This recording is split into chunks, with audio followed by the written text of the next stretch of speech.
A massive cleanup ahead after catastrophic devastation. The death toll rises and there's damage as far as the eye can see after Hurricane Helene ripped through the southeast. Now more help is on the way from our area.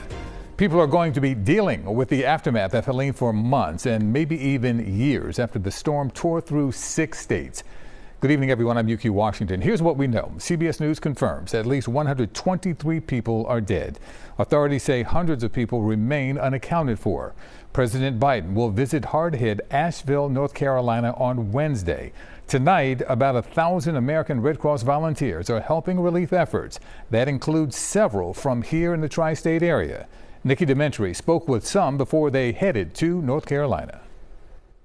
This will be a long-standing response and in a long-term need. The American Red Cross is answering the call days after Hurricane Helene ravaged countless communities across the South. Hundreds of miles away, volunteers Randy Miller and Danelle Stoppel are preparing to leave. Expecting the worst and just holding on to what our mission is and our passion for doing this. The two will fly to Charlotte Tuesday morning before driving to wherever they are needed. This marks Miller's first national deployment. And my role down there, which will probably be in Asheville, is to support the emotional needs of not just the victims and people who are in the shelters, but the community. So far, 13 from the southeastern Pennsylvania region are assisting, including some virtually. Stoppel is on her 26th deployment overall. I'm just privileged to serve people who are in this situation, recognizing that disasters do not discriminate.